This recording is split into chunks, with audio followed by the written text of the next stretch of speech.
¿qué os parece si me podéis decir, y así vemos que por el chat, por favor, algo que tengáis delante?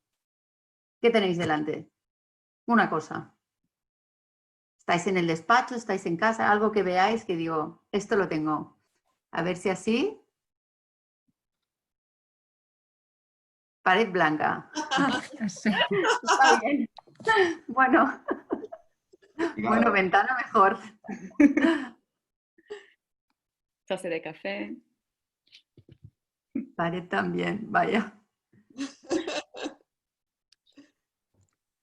Estantería. Bueno, lo bueno es que al menos para los que tenemos una pared blanca, al menos vemos más gente y es un poco más genial. Libros. Súper. Todo funciona. Muy bien. Perfecto. Pues mirad, como vemos que de momento el sonido bien, todo bien, os explico un poco durante esta hora que teníamos planteado. Primero, el objetivo de hoy era poder compartir con vosotros dualidades de consumidor. Bueno, dualidades que observamos, no de consumidor. Cuando hablamos de dualidades o de las principales dualidades, es porque creemos que hasta ahora cuando hablamos de tendencias, la tendencia va muy asociada a consumidor. Pero en cambio, cuando planteamos el tema de dualidades, vemos cuando el individuo lo analizamos desde una forma mucho más integral. Para nosotros, dualidades es plantear, o individuo es plantear una persona que es consumidor, que es ciudadano y que también es profesional. Hace unos 10 años aproximadamente, la American Marketing Association ya invitó a todos los de marketing a hablar de Beyond Consumer. Este Beyond Consumer, que es algo que ya nos suena a todos, en el fondo lo que estaba diciendo es, para poder crear engagement con el consumidor, lo tenemos que entender como un individuo. Y es por esto que hoy habíamos planteado pues, poder conversar, compartir y conversar con vosotros, lógicamente, todo el tema de las dualidades de consumidor.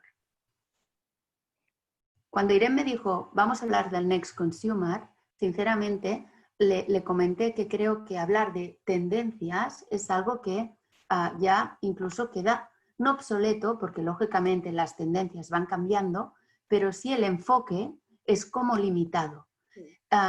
Creemos que cada vez más, siguiendo con esta línea de Beyond Consumer, de dualidades, de que al final es el individuo y no es el consumidor, sería por nuestra parte una limitación importante solo analizarlo desde una perspectiva muy analítica o muy aplicada al marketing, si me permitís.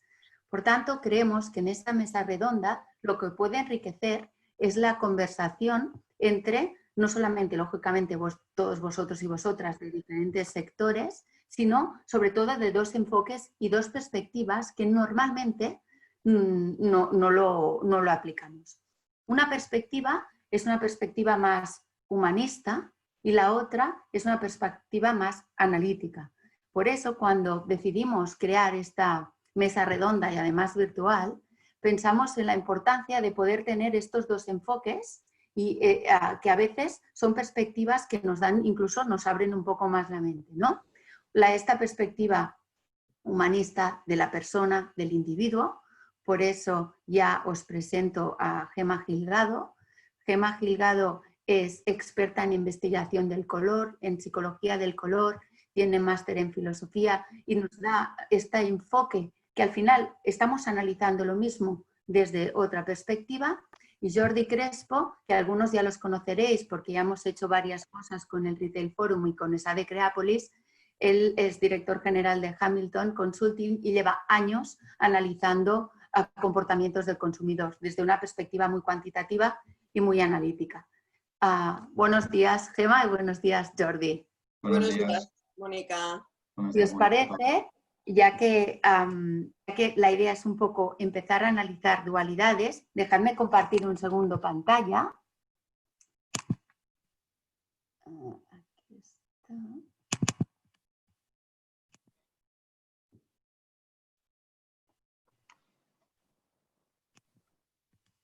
Muy bien. ahora sí que no os veo a todos, ahora os veré a algunos, pero... Y también, ¿os importa que se grabe la sesión? ¿Hay algún problema? Si alguien si lo quiere decir en el chat. ¿No? No. Porque creo que sería interesante poder grabarla. Si alguno de vosotros luego queréis compartirla, por nosotros no habrá ningún problema. Irene, tú ahora, mientras yo comparto pantalla, ¿tú la puedes grabar? Sí, estoy grabando la sesión. Genial. Ok. Pues sin más preámbulos, entramos ya en lo que os comentaba de estas dualidades. Por cierto, por el tema de cómo nos organizamos, ya que no podemos estar todos juntos mirándonos a los ojos y diciendo, oye, déjame hablar, si os parece, vamos a dedicar este tiempo que conversaremos más, Gemma, Jordi y yo, y luego dejaremos un espacio para conocer vuestras opiniones, por preguntas, alguna discusión que queráis plantear, lo que sea. Pero siempre desde un estilo muy informal, si os parece. Y si alguien tiene que decir algo, pues levantad la mano y lo pararemos, sobre todo que no lo dejemos para el final. Pero si no, si todos podemos con esta metodología o con este estilo, lo haremos así. Ok. Bueno, primero de todo, vayamos a dualidad, ¿no? Porque estamos diciendo dualidades, pero exactamente ¿qué quiere decir? Si nos vamos al latín, dualitas, dualidad quiere decir dos fenómenos o dos cosas diferentes que conviven en una misma persona.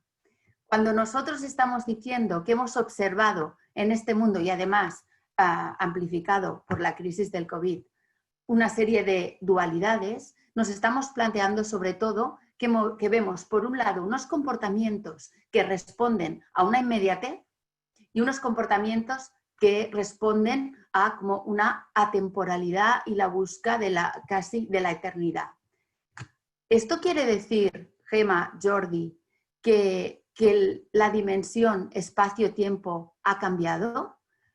¿Podemos ver algunas observaciones en marcas, en empresas, en situaciones que nos hagan plantear estas dos dualidades?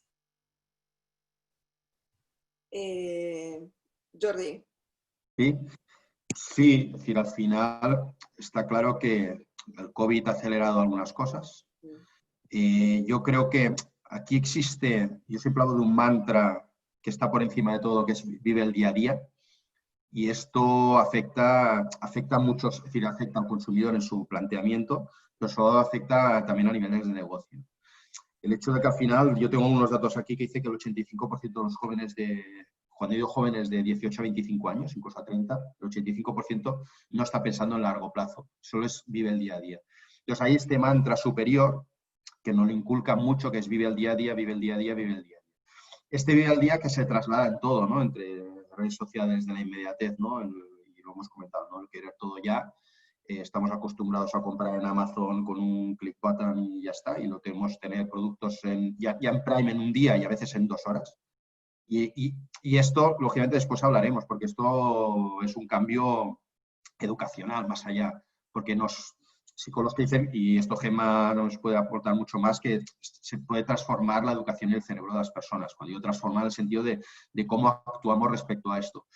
Y este concepto debuta en el otro punto, ¿no? Que es esta temporalidad, ¿no? Es decir, al final parece que la mayoría de negocios, la mayoría de impactos en el consumidor van hacia esta inmediatez, ¿no? Y esta temporalidad es como buscamos, como decías tú, esta eternidad, que después veremos más en el cuidado, más en el vivir más años, el que tenemos una esperanza de vida mayor, con lo cual esto en un principio debería relajar este tema. Pero al final estamos en un punto que, bueno, que es esto, que lo queremos todo ya, que tenemos esta sensación de inmediatez, el like en 5 minutos y parece que tenemos que tener esta recompensa ya, ¿no? Es decir, no tenemos esta recompensa inmediata, incluso nos generamos cierta frustración, ¿no? Y esto es trasladable a cualquier... Yo he hablado de los más jóvenes, ¿no? Pero el problema es que esto está creciendo, ¿no? Cuando hablamos de los 50, los 50 son los nuevos 40, tal, es como todos lo comprimimos, ¿no? Intentamos comprimir todo este concepto, ¿no? Y al final, entrando en negocio, después ya acabo, para dejar hablar a la Gemma, estamos al concepto del sharing, ¿no? Es todo este concepto de no la inmediatez, sino este concepto de no propiedad, ¿no? El sharing es que se empezó hablando de la economía colaborativa, que es un fenómeno como la economía colaborativa muy naif, que al final se ha visto que lógicamente estamos hablando de negocios, y es todo alquilable, ¿no? Estamos hablando de todo alquilable, ahora es todo sharing. Y esto, para la inmediatez, no pienso en una propiedad a largo plazo, no pienso en un concepto más a largo plazo, sino pienso en variabilizar, ¿no? Con el fenómeno loco se ha pasado en su momento y esto ha ido a más. Bueno, Jordi, sí, efectivamente, esta es la situación en la que nos encontramos. Luego, por otra parte, ¿qué vemos? Vemos que este efecto de inmediatez, este efecto de el consumidor que lo quiere todo ya y que además puede tenerlo o puede aspirar a ello, lo que genera a menudo a nivel interior es muchas veces como una insatisfacción permanente, porque nunca es suficiente, nunca lo que consigues te complace lo suficiente, ¿no? Entonces, ¿qué ocurre? Que además, si no lo consigues, acaban pues, muchos jóvenes, como ya sabemos, en una frustración derivada de ello, ¿no? Entonces, ante eso, yo creo que, por otra parte, y la crisis del COVID lo ha acelerado, ¿no? el confinamiento al que nos hemos visto sometidos, nos ha hecho plantearnos la dualidad contraria. Es decir, oye, confinados en nuestras casas, en nuestros hogares, hemos necesitado muchísimas menos cosas para sobrevivir, incluso para satisfacernos, para ser felices. Entonces, de ahí surge este anhelo hacia lo perdurable, hacia lo atemporal, que yo creo que va a derivar en un efecto de reflexión de decir, bueno, quizás no necesito consumir tantas cosas, pero lo que consuma, lo que compre, voy a ser más selectivo, quiero comprar mejor. Es decir, oye, voy a analizar, no me hace falta tanto, pues vamos a seleccionar para cubrir solamente, o sea, ni mucho ni poco, ¿no? Sino justamente lo que necesito de una forma mucho más esencial. O sea, hay este sentir colectivo que nos ha hecho repensar y redefinir muchos conceptos relacionados, como decía Mónica, con el espacio, con el tiempo, incluso con la relación que tenemos con los demás. Entonces, seguramente pues, asistiremos, por una parte, a todos estos efectos de consumo de la inmediatez, de comprar en plataformas live stream, pero por otra, por ejemplo, nos encontramos con marcas como COS, ¿no? Que es la parte conceptual de H&M, que lo que han propiciado ya es una plataforma en sí misma de reventa de sus propios productos, con el afán de que sus productos, en un afán de economía circular, sean perdurables en el tiempo y logremos la cuadratura del círculo. Pues vemos estos dos extremos actualmente en el mercado y en la sociedad, ¿no? Es un sentir colectivo. Sí. Bien, y perdonad que se me ha quedado antes bloqueada la pantalla, espero que no se haya muchos inconvenientes. Sí que es verdad que por un lado, y también para un poco cerrar aquí esta dualidad que comentábamos, nos encontramos desde avatares los cuales cada uno se los personaliza y esta personalización te permite probarte la ropa, probarte cómo te queda el pelo diferente, etcétera, incluso a colgar la foto y colgarlo al Instagram sin que tú tengas esta ropa. Y por otro lado tenemos todo el movimiento slow food, ¿no? Un poco esto es lo que, como dos apuntes más, queremos expresar en estas observaciones que hacemos en el mercado, ¿no? Hemos dicho, pues, el streaming, el poder comprar directamente de tu serie favorita sin tener que esperar, en estar jugando a la PlayStation y poder pedirte el Burger King, el poder tener tu avatar y ya directamente con la ropa, y por otro lado restaurantes que deciden el slow food con todo lo que implica, que al final tener slow food implica que los alimentos, los proveedores, etcétera, la zona es todo mucho más sostenible y bueno, que al final incluso estas dualidades se complementan entre ellas, ¿no? Complementar hasta el punto de que buscamos inmediatez y buscamos atemporalidad, pero relacionado un poco sobre el individualismo y la comunidad, ¿no? Lo que os comentaba un poco para ligar. el slow movement es prácticamente un tema de comunidad y el dress, el avatar que cuelgo, tal, es algo como muy individual, ¿no? ¿Qué podemos decir de estos dos puntos? ¿Puede convivir exactamente una búsqueda por algún beneficio propio individual y en cambio a la vez pertenecer a una comunidad? Jordi, no sé si quieres empezar. Sí, a ver, yo creo que es clave porque al final estos dos fenómenos se dan en la nueva economía. Es decir, yo digo que vivimos en la era de las plataformas, ¿no? Y de las suscripciones. Al final vivimos en una época de plataformas y suscripciones. Y este concepto comunitario, ¿no? Que es una plataforma o una suscripción, ¿no? Cuando digo este fenómeno comunitario es, bueno, mucha gente conectada a un mismo sitio, que puede ser una plataforma, y hablo desde un Netflix hasta el comprar productos que te los traen a casa, ¿no? Es decir, al final un Netflix, es decir, yo digo que este es el fenómeno perfecto, en el sentido que hablamos de plataforma, con lo cual hablamos de comunidad, está todo el contenido allí, pero dentro de Netflix, cada miembro de la familia tiene su perfil individualizado, ¿no? Con lo cual, al final, lo que haces es segmentar dentro de cada individuo su propio contenido e individualizas este concepto plataforma, este concepto suscripción, ¿no? Ponemos el caso yendo más allá, ¿no? El concepto comunidad, que después veremos con el concepto polarización. Realmente, yo siempre pongo el caso y lo hemos comentado muchas veces, el caso de Nike, ¿no? Nike, con el concepto de ese concepto de pertenencia tal, él ha guiado un tema que es el propósito. Este concepto del propósito, que llega mucho más allá de impacto político, tal, algo que está muy de moda ahora, que después ya hablaremos, yo creo que está muy de moda el propósito en todas las compañías, y ponemos ejemplo de que la gente al final es este concepto individual de crear una comunidad, de un sentimiento de pertenencia a una marca, pero después queda la reacción contraria, ¿no? Y hablamos el otro día de ejemplos, por ejemplo, que gente en Estados Unidos está quemando las zapatillas Nike cuando se ha posicionado, digamos, en un concepto anti-Trump, ¿no? Esta política de Trump, pues Nike va con el concepto este del Black Lives Matter, el concepto de este jugador de la NFL, donde empezó todo, ¿no? Con el Kaepernick y tal, y gente que está grabándose en vídeo cómo quema las zapatillas Nike, ¿no? Y lo publica. Como diciendo, no, yo este concepto reaccionario, este concepto comunidad, este concepto de pertenencia a un grupo mayor, yo cojo este concepto individual y me lo aplico a mí mismo, ¿no? Y esto, lógicamente, por un lado es positivo, por el otro lado es peligroso, ¿no? Porque al final vivimos en un mundo de mensajes individualizados, ¿no? Todo lo que nos lleva, partimos de nuestro mensaje, de nuestra tal. Con lo cual, al final, creas comunidad entre esos elementos que son tus semejantes. Y esta comunidad de tus semejantes parece que no se mezcla con otras comunidades, ¿no? Y para mí es un fenómeno que hay que tener mucho cuidado con ello, ¿no? Porque en esta época vivimos esta dualidad, ¿no? Esta crisis que al final es cómo convive este fenómeno comunitario, este fenómeno del bien social mayor con este fenómeno individual, incluso muchas veces egoísta, ¿no? De mirar por uno mismo y de creerte tu propia verdad, tu propio mensaje dentro de esta comunidad, ¿no?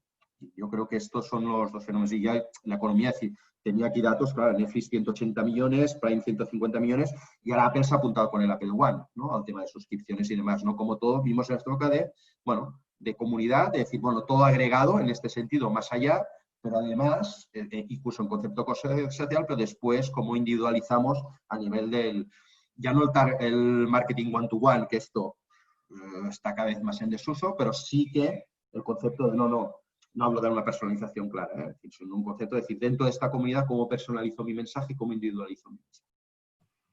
Efectivamente.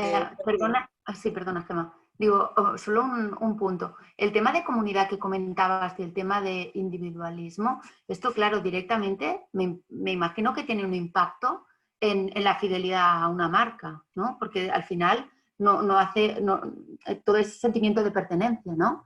¿Tienes algún dato, Jordi, sobre promedios de fidelidad de marca? Sí, el problema sí, hay un dato. Es decir, el primer problema es que el dato de fidelidad de marca estamos en un 62% solo. Es decir, ha ido creciendo. Y si veis, hay datos, por ejemplo, de Havas, publica el Meaningful Brands, que datos muy interesantes y tal, y estamos más o menos en estudios que hacemos nosotros en Hamilton, la fidelidad de marca está en un 62%. Cuando digo fidelidad real a marca, ¿no? Es decir, cuando digo fidelidad a marca, lógicamente en un consumo constante. Hay marcas que en repetición, en un coche, en una nevera, en bienes duraderos, solamente esta fidelidad podría crecer algo más. Pero en el día a día, la fidelidad de marca, es decir, ¿por qué? Porque cada vez Esto, perdona, partíamos de un dato que era un 70 y pico % y esto va decreciendo. Y a lo largo de los años lo que estamos viendo en investigación de mercados y en el dato de consumidores es que va decreciendo. ¿Por qué va decreciendo? Primero, porque tenemos más oferta, punto uno, lógicamente. Y dos, porque cada vez somos más susceptibles a estos mensajes que nos trasladan las marcas, ¿no? Entonces, por eso decía este sentimiento de pertenencia. Al final, es como se crea el núcleo duro de las marcas, que son los loyalties, los fans totales de las marcas, que esto es el grupo, el núcleo duro de una marca, pero el resto de los anillos que forman, bueno, soy consumidor más o menos habitual, pero tal, esto va creciendo. Si el núcleo duro cada vez es más fuerte, cada vez más resistente, y este núcleo duro es impermeable, es decir, es un núcleo duro muy potente, pero alrededor, estos círculos concéntricos que regan alrededor de la marca cada vez son más variables, cada vez cambian más de marca, porque al final es, bueno, lo vemos, ¿no? Estás conmigo, estás contra mí. Y este propósito de las marcas es positivo en esto, pero puede ser negativo porque creas esta polarización, ¿no? Que hablamos de esto, ¿no? De este concepto de fidelidad. Y Gemma, desde la perspectiva más humanista, ¿cómo entendemos pertenencia a una marca? ¿Cómo analizas tú estas dualidades de individualismo en comunidad? Mira, Mónica, efectivamente aquí las marcas tienen mucho que decir, ¿no? Esta postura individualismo versus comunidad, pues al final se traduce como en una necesidad muy vieja del ser humano, que es la reafirmación del yo, ¿eh? Necesitamos vernos reafirmados, tanto como individuos como en el sentido de pertenencia al grupo que comentaba Jordi. En este aspecto, ¿qué ocurre? Como sabéis, el ciudadano consumidor ser humano ya le va bien verse reflejado en el espejo de una marca para autodefinirse en sí mismo. Pero ¿qué ocurre? Claro, cada vez los consumidores, los clientes son más escasos ante tanta oferta. Por lo tanto, las marcas van a tener que hacer un ejercicio de honestidad y de transparencia enorme para poder conectar de forma perdurable con su comunidad. De lo contrario, bueno, pues el cliente es volátil y se mueve, como ya sabemos. Además, ¿qué ocurre? Estamos en un clima social de una falta de confianza enorme. Hay un vacío de liderazgo en las instituciones. Como sociedad no acabamos de encontrar el norte, nos falta orientación. Estamos viendo que políticos y sanitarios no se ponen de acuerdo en cómo gestionar y cómo llevar las riendas de la crisis del COVID. Entonces, ¿qué hace el individuo? Oye, no puedo creer en nadie, pues me reafirmo en mí mismo. Entonces, yo mismo, a pesar de mis carencias, a pesar de mi ignorancia, me convierto en mi propio objeto de culto, y mis decisiones son las válidas porque en todo lo demás no puedo confiar. Entonces, retomando lo anterior, yo creo que aquí las marcas, la única opción que tienen es hacer un ejercicio solidario con los clientes, con los consumidores, de decir, bueno, es que solo pensando en ti, solo con una orientación máxima al servicio y ya no tanto al producto, te voy a fidelizar. O sea, solo salvándote a ti, yo me voy a poder salvar como marca. Entonces, han de ejercer ese efecto de comunidad que englobe un poco pues, a todos los agentes partícipes de las mismas, de las marcas. Después, sí, yo creo que al final... No, Jordi, digo, estaba simplemente con las ideas que han salido, comentar también que siempre hay todos los que estamos en marketing, sabemos que el marketing históricamente tiene una evolución, ¿no? Más a producto, prácticamente orientación al mercado, al cliente, hablamos de consumer-centric marketing y ahora un marketing más multi-stakeholder. La idea de este multi-stakeholder era plantear también, no solamente, y me lo diréis después, un tema de qué valor aporta al producto, sino también a la comunidad. Decir, para poder seguir al otro tema, por el tema del timing, que ya existen algunas plataformas multimarca que están intentando un poco segmentar sobre qué quieres tú, pero a nivel de propósito también, a nivel de multi-stakeholder. Ya hemos visto algunas plataformas que segmentan no por si quieres calidad, si quieres diseño o cómo te sientes hoy, sino qué tipo de causa quieres abanderar. Si quieres producto handmade, aquí los tienes el portafolio de mi producto. Si quieres de kilómetro cero, aquí lo tienes. Si quieres producto vegano, aquí lo tienes. Si quieres de igualdad de género, aquí lo tienes. Y están un poco como abanderando los diferentes valores de los diferentes tipos de personas y de alguna manera ofrecer todo este portafolio al mercado. Un poco es por lo que decía Jordi y Gemma, ¿no?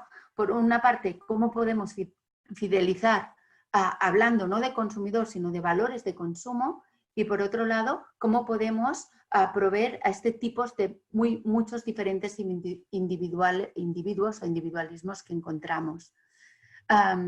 Para poder cruzar, Jordi, si quieres luego volvemos a la idea, pero para ir que yo creo que también es otra de la segunda derivada, ¿no? Que nos viene un poco de este individualismo, es el tema de autocuidado y autoindulgencia. ¿Creéis que pueden convivir en una misma persona las dos tendencias? Sí que separadas son tendencias. Conviven. Sí, es decir, perdona, que me empiezo yo si quieres o como quieras. Sí, tranquilo. Sí, si a lo mejor quieres ligar con lo de antes que te he cortado. No, sí, decía que al final conviven porque no podemos ser seres perfectos el 100% del tiempo. Es decir, el autocuidado crece y sabemos que va ido creciendo, es decir, el concepto de cuidado. Yo siempre hablo de mensajes, ¿no? Es decir, los mensajes que nos están llegando y más con el COVID, ¿no? Es decir, esto también llega a un punto donde la preocupación por la salud cada vez es mayor, porque leemos noticias cada día de inmunidad, leemos cada día noticias de cuídate, porque la inmunidad es importante. Esto ya lo veíamos en consumo, precisamente en los últimos 2 años todo el concepto vegetal, todo el concepto de cuidado, todo el concepto sigue, y este concepto de autocuidado está creciendo cada día más. Y al final nos dicen que esto pues, podemos prevenir la diabetes, podemos prevenir un cáncer, con lo cual la gente tiene esta sensibilidad a este autocuidado. Pero por otro lado, lógicamente, hay la válvula de escape, ¿no? Y yo hablo de válvula de escape porque ya vimos en el COVID cómo había crecido el consumo desde alcohol hasta las patatas fritas, hasta todas aquellas cosas que nos permiten, y algo tan simple como la alimentación, podernos evadir de la realidad, ¿no? Tengo aquí unos datos que dicen que al final tenemos un 63% que consume alcohol en los últimos 30 días. Es decir, estamos hablando de autocuidado, pero resulta que hay un 60 y pico % de la población que ha consumido alcohol en los últimos 30 días. Y después, la adquisición de vino, bebidas espirituosas aumentaron un 73, un 86 y un 112% las semanas después del confinamiento. Es decir, al final, aquí un elemento, este elemento lógicamente dual, que es por un lado queremos cuidarnos y nos invitan a cuidarnos y eso es positivo, pero por otro lado también hay un concepto de intentar evadirse esa realidad, ¿no? Esa realidad que muchas veces es dura.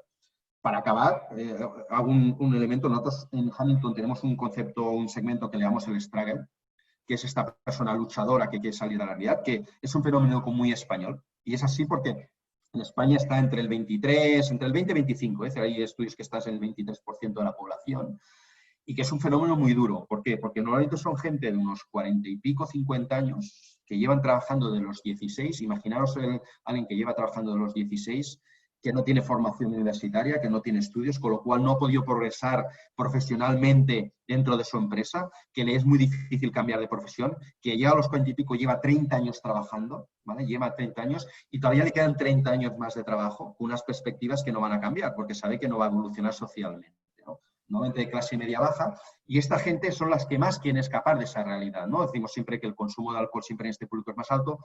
Todo el concepto ahora nuevo de apuestas online, todos Betfair, todo este concepto de apuestas, estos, por ejemplo, entran mucho en este segmento, ¿no? Y es un momento muy duro porque en Europa, en países europeos desarrollados, esto solo pesa un 10%. Entonces aquí le damos muchas veces esta generación perdida, ¿no? Gente de 50 años con pocos estudios, que hay muchos años trabajando y que esto es el paradigma perfecto de escapar de la realidad, ¿no? Y aquí, y genera todos los fenómenos psicológicos que se dan, ¿eh? Desde el machismo, desde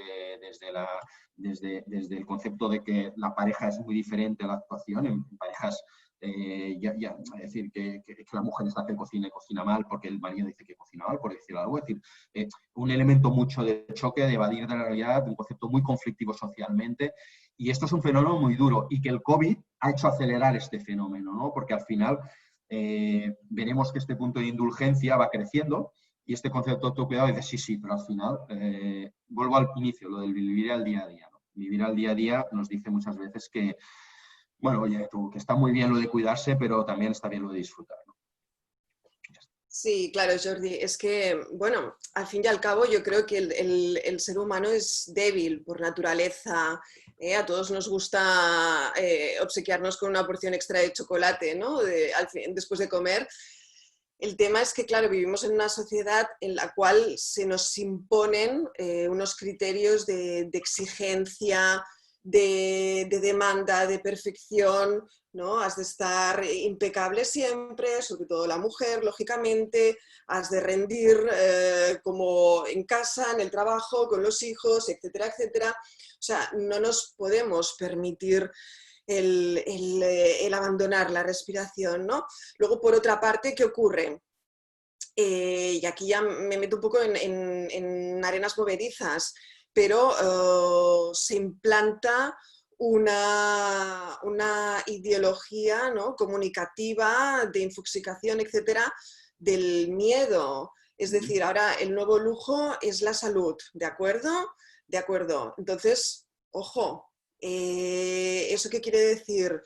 El miedo todavía nos lleva al, bueno, por si acaso hago esto, por si acaso tal, ahora hay que hacer deporte, bueno, pues todo el mundo a correr maratones, ahora hay que consumir menos carne roja, pues todo el mundo a ser vegano. Nos lleva a una sociedad que ese efecto de miedo que las propias noticias alarmistas nos imbuyen de él, hace que necesariamente también necesitemos abandonarnos y escaparnos en algún momento, porque no podemos estar en alerta constante. O sea, necesitamos relajarnos. Entonces, por contrapartida, ¿qué se favorece? Esa actitud pues, evasiva, escapista, de aquel que por falta de responsabilidad o por exceso de ella, no puede mantener siempre el tipo. Entonces, aquí toda la conducta del entretenimiento, pues como tú decías, Jordi, pues todas las casas de apuestas, etcétera, etcétera, tienen el mercado servido, pero no olvidemos que es por esta doble debilidad que tenemos las personas, pero que de algún modo el mercado de las circunstancias las favorecen. Sí, yo para acabar solo quería hacer una reflexión, perdón, la última, porque me acabo de decir, ¿cómo ligamos esto con la inmediatez, ¿no? Es decir, durante el COVID, es decir, durante el confinamiento se agotaron todas las reservas de bicicletas estáticas y de spinning en España. Es decir, había pedidos, no sé, un amigo mío hizo pedir una y se la daban en octubre. Es decir, que al final, lo que pasa es que el punto es, ¿cuántas de estas bicicletas estáticas quedan abandonadas y se dan como el perchero, ¿no? Que al final se convierten en percheros, ¿no? Claro. Y había otra frase muy divertida que oí el otro día, no sé dónde, en un medio de comunicación decía que se abrieron las terrazas y se acabaron los runners, ¿no? Al final el hecho de que todo el mundo salió a correr, me acuerdo los primeros días que en los paseos parecía que nadie, mucha gente que no había corrido porque lo que antes estabas encerrado en casa y dices, bueno, todo el mundo a correr, vamos a salir de casa, vamos a ponernos un pantalón corto y una camiseta y vamos a correr, al menos por salir de casa, ¿no? Después de, bueno, se han abierto las terrazas y se han acabado los runners, ya no se ha vuelto a hablar nunca más de esta masificación de runners que había por la calle, ¿no? Bueno, digamos que hay fenómenos, por eso digo que la inmediatez que digo con esto, ¿no? Y estoy de acuerdo, Gemma, que al final tenemos tanta presión con el cuidado, que nos llegamos a correr, después vienen las lesiones, después los médicos ahora llenos de lesiones de tobillo, de rodilla, de no sé cuántos y tal, ¿no? Bueno, y al final nos vamos a la terraza a tomar la cervecita, porque lógicamente tanto correr, pues oye, vamos a tomar la cervecita. Sí, Jordi, y es que nos pasamos bien, ¿no? Totalmente. Además, bueno, reconectando con lo que tú decías de la inmediatez, ¿no? La inmediatez conduce claramente al impulso. Generamos esas conductas impulsivas completamente que van completamente en contra de la reflexión, de un consumo o de una actitud como mucho más consciente, más meditada, etcétera. Entonces, bueno, ¿qué estamos fomentando en la sociedad? Yo creo que habéis dado dos puntos que además todo va al final al mismo sitio, ¿no? Que al final hablamos de esta tecnología que también ha aumentado esta inmediatez y lógicamente esta necesidad que comentabais y que al final no deja de ser lo del contacto sin contacto. Cada vez más nos encontramos en una situación que más productos, más servicios tienen esta opción de contactless y en cambio parece que las personas busquemos momentos cuando no hemos podido contacto del contacto máximo. Eso que comentaba Jordi de no puedo ir a correr y ahora me voy todo el día, pero también es lo que decíamos de sí que hay, no sé si lo conocéis o cómo se puede explicar desde la parte más humana de este movimiento que hay en Japón, que Jordi corrige, pero si no entendí mal, hay ya prácticamente 1 millón de personas en Japón que les llaman Ikikomori, que al final es este movimiento de jóvenes que no quieren ningún contacto físico con otros, ¿no? O sea, al final no quieren tener ningún tipo de relación con nadie que implique un contacto. Y al final, pero en cambio es como tirar al individualismo sin contacto, pero en cambio en una comunidad, en una cultura como es la japonesa, que la armonía del todo es como muy importante para ellos, ¿no? Luego, ¿cómo veis cómo podéis observar o cómo veis un poco en un futuro de este contacto y sin contacto? Si quieres... Sí, comento, Jordi. A ver, yo creo que los seres humanos somos seres sociables por naturaleza, ¿eh?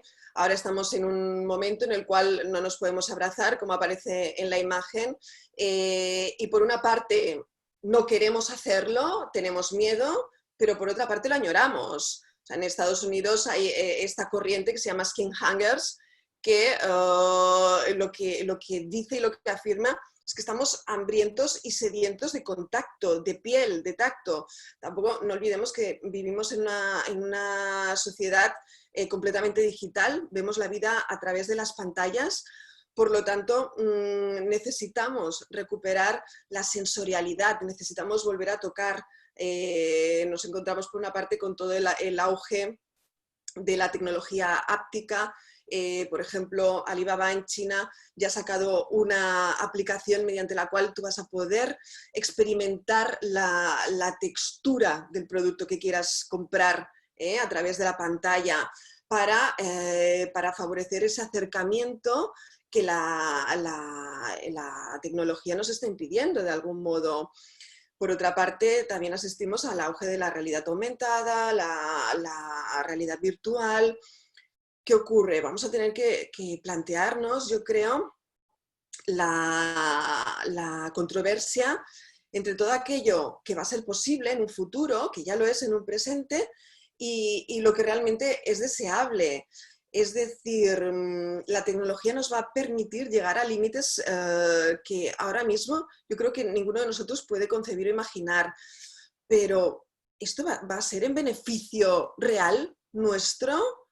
No olvidemos que somos personas, ¿eh? Llegará un momento en el cual solamente los sentidos nos van a diferenciar de los robots, ¿no?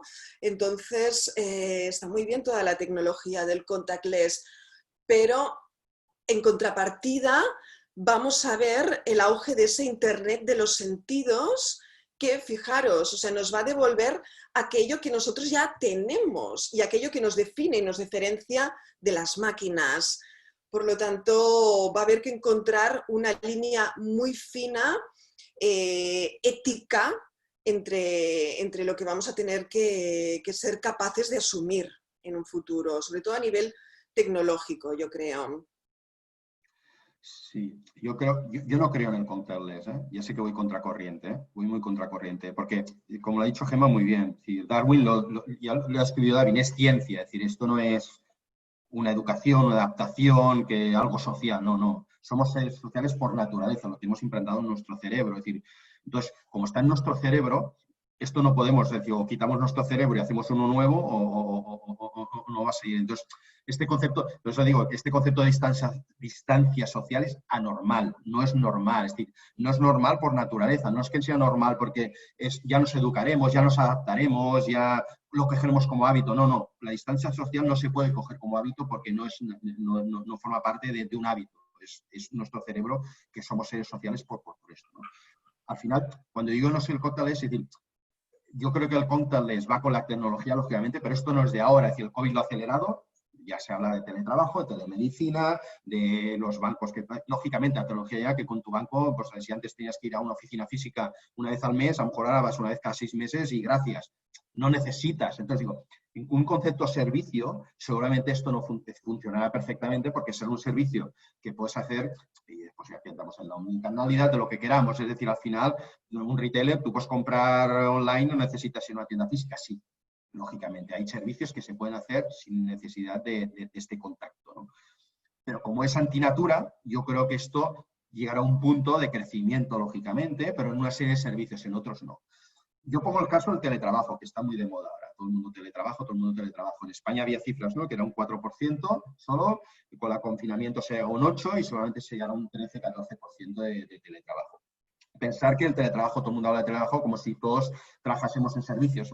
Parece que todo el mundo trabaja en servicio. El teletrabajo, bueno, sí, está bien, pero hay gente que no trabaja en servicio, hay gente que trabaja en fábricas, hay gente que son en servicios esenciales que no pueden estar trabajando desde sus casas, ¿no?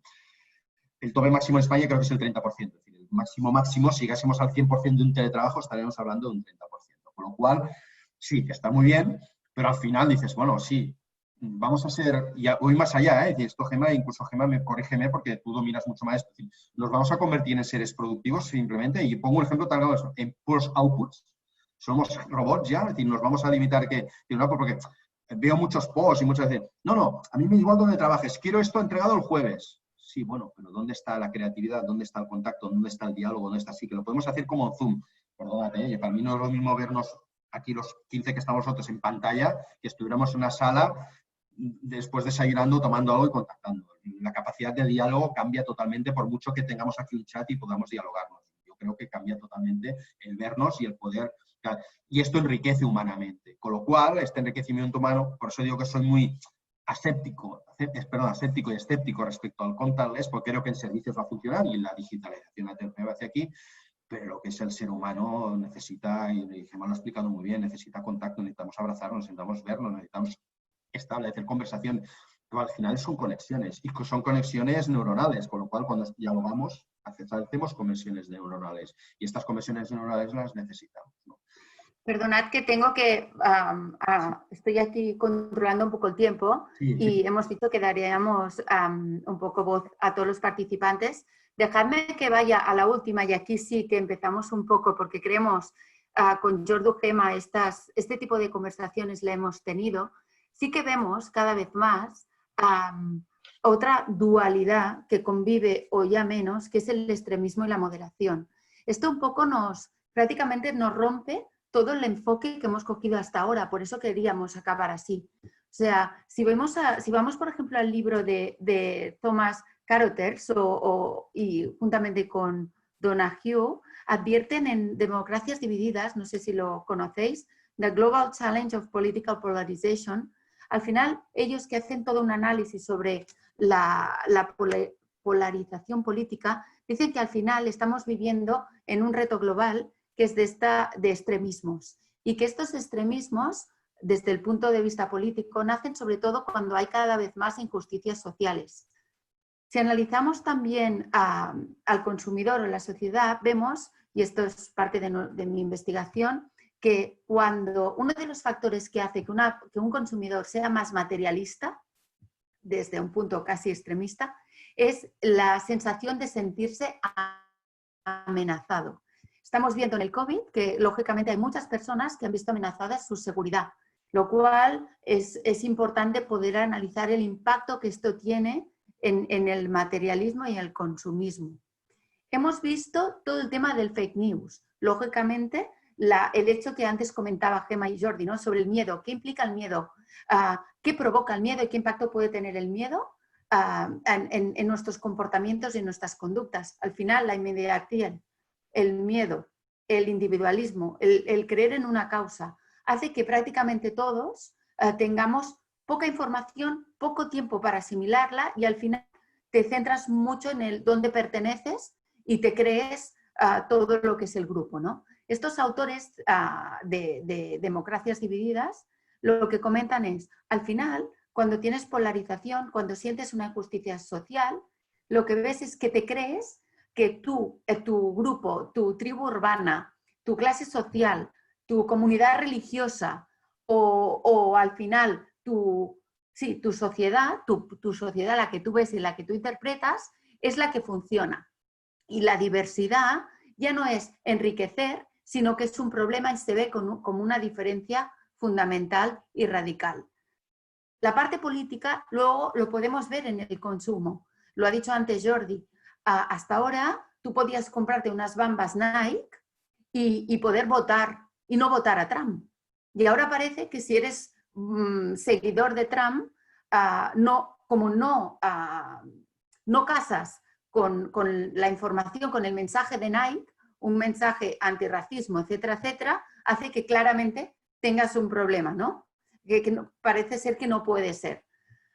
¿Qué está pasando? Es que este extremismo está realmente apartando a la moderación.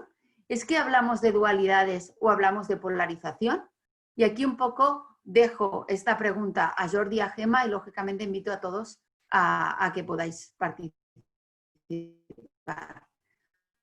Porque creemos que aquí, en el matiz, a lo mejor es donde las marcas tenemos oportunidades o no. Pues que claramente una marca tiene que posicionarse en los extremos para poder ofrecer un valor diferencial. ¿Qué opináis? Sí, yo creo que aquí hay un tema fundamental. Es decir, yo explico porque, claro, yo trabajo en una empresa, soy socio de una empresa de investigación de mercados, con lo cual trabajamos con información. Y decimos siempre la paradoja que en el mundo, en la época que tenemos más información, es la época que hay más desinformación en sí, ¿no? Que podíamos tener más información. Con lo cual aquí, vamos, lástima que el debate, porque esto yo creo que podíamos acabar una hora más, ¿vale? Con esto, ¿no? Esto para mí es la clave, es decir, acabamos con esto, pues lógicamente aquí está la clave, ¿no? Vivimos en un mundo desinformado, y lógicamente, ya sabemos, fake news, un mundo desinformado donde cada uno se crea su propia verdad y su propio discurso. Y esto es la parte peligrosa, porque al final es el estás conmigo o estás contra mí, no hay más. Sabemos que, y decimos con el COVID ha acelerado el miedo vende, y el miedo vende en cualquier cosa, ¿no? ¿Qué sabemos del virus? Yo siempre decía al principio, ¿qué sabemos? Nada. Hay teorías de que si es, ¿no? Entonces salen las teorías. Esto se hace en un laboratorio, esto es porque todas estas teorías conspirativas, ¿no? Porque hay gente que se las cree, ¿no? Que hablan del terraplanismo, ¿no? De la Tierra es plana, cuántos seguidores, millones de tal. Y esto es un punto fuerte, porque para mí es la base de todo. Y cuando digo es la base de todo, todo lo que hemos hablado ahora lleva a que esta polarización está tan fuerte que el fenómeno peligroso, y Gemma, corrígeme, que es que se acaba la conversación. Solo conversamos con nuestros semejantes, con nuestro círculo, con el círculo que hemos montado nosotros. Esta conversación con el contrario, con el que no piensa como nosotros, con el que no actúa como nosotros, se está acabando. Y este es el punto grave y clave de la cuestión. Es decir, nosotros vivimos de la conversación, los seres humanos vivimos de la conversación, sea entre nosotros, sea con una marca, sea con... Y siempre hemos visto esta conversación.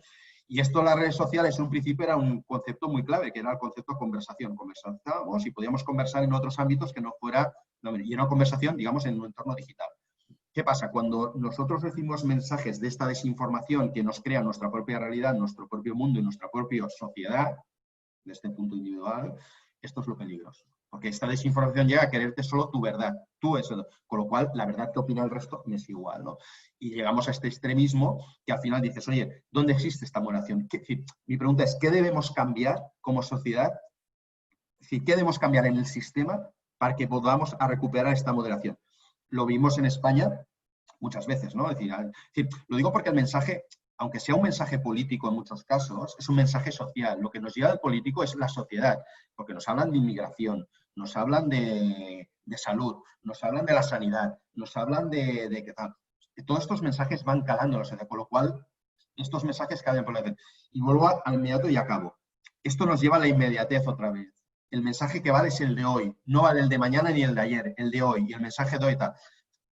Y digo esto porque la conversación muchas veces es muy importante y hago un tema muy tonto, ¿eh? ¿Os acordáis ahí o de Venezuela, de la presidenta? No sé, me acuerdo que antes del confinamiento hubo un tema de la vicepresidenta, algo de Venezuela que había venido, que habría portadas de diarios, que parece que era un tema vital en España y parecía que si no se hablaba de esto no se hablaba de otra cosa.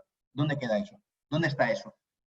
Era tan importante que se acabó en un momento cuando empezó el COVID. Entonces, ¿qué pasa? Los temas recurrentes, el tema de hoy, vale, vamos a hablar de esto, ya está, tema siguiente. Vamos a hablar de otro tema siguiente y ya está. Y esta inmediatez que veíamos de temas hace que esta conversación se pierda porque no te da tiempo a conversar. Y luego entramos en este tema conversacional, decimos, al final al final es esto. La desinformación nos lleva a crear nuestro propio mundo, nuestra propia comunidad, nuestra propia sociedad, con lo cual nos volvemos extremismos con nosotros mismos porque no somos capaces de hablar con alguien que piensa diferente como nosotros, con una conversación normal que podíamos ser hace 10, 15 o 20 años, ¿no? En relación con lo que dices, Jordi, qué peligrosos, ¿no? Son los algoritmos y sus sesgos que solamente favorecen aquellas informaciones de las cuales vamos a ser partidarios, ¿no? O aquellos grupos propuestos con los que claramente nos vamos a encontrar afinidad, ¿eh? Eso a nivel de redes sociales. Yo creo que otro punto vital en este ámbito es el tema de que hemos de aprender a sobrellevar y a convivir con la incertidumbre de las circunstancias. Esto es algo consustancial a la vida, ¿eh? Pero ¿qué ocurre? Nosotros, las personas, necesitamos suelo bajo nuestros pies, ¿eh? Necesitamos certezas. Y en momentos tan inciertos como los que vivimos actualmente, es mucho más sencillo polarizarse, decantarse hacia un extremo, que convivir en la cuerda floja. ¿Por qué? Porque para mantener el equilibrio en la cuerda floja de la moderación se exige un esfuerzo constante, ¿eh? Se exige un posicionamiento crítico, una reflexión, una empatía para comprender posturas ajenas, un diálogo. ¡Ostras! Eso es cansado, eso cuesta. Es mucho más fácil construir tu propio búnker de ideología en el cual, al final, lo que estamos haciendo como sociedad es simplificar a las masas. O sea, yo creo que lo goloso del extremismo es esto, es la simplificación a la cual nos lleva, ¿eh?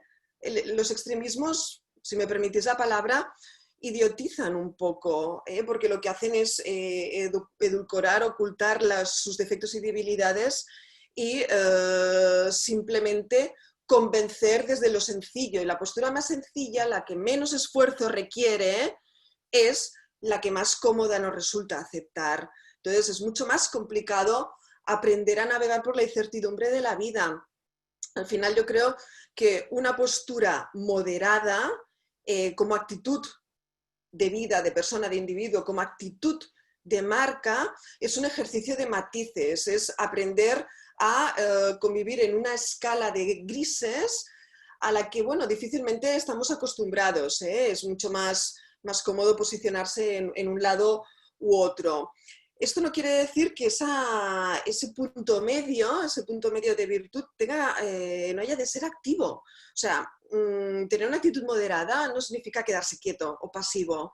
Yo creo que al revés, mantenerse en la cuerda floja, como decía, requiere, ostras, estar en tensión permanente, ¿eh? Y posicionarse constantemente, pero revisando si la táctica, si la estrategia que has adoptado es la correcta o no, porque las circunstancias del entorno son permanentemente cambiantes. Si hay algo que no cambia, es el cambio. Entonces, yo creo que el punto medio pasa por ahí, por estar en una actitud de tensión tranquila y alerta a las circunstancias, pero dentro de la calma, como un posicionamiento completamente válido ante un entorno que es claramente incierto. Yo creo que aquí el punto clave, decir esto, ya para acabar, decir, perdona, Mónica, sino decir, ¿cómo rompemos que el miedo venda? En todos los ámbitos, ¿eh? El miedo vende. Es decir, el miedo a la inmigración, el miedo a la... Es decir, el mensaje es, te estás cargando el planeta, haz algo. Es el miedo a cargarte el planeta. El miedo a la inmigración. El miedo a la transformación digital. Ostras, o estás aquí o estás... Es decir, el miedo al retail, ¿no? Estamos hablando del retail, el retail apocalipsis, ostras, hace esto, parece que es... No.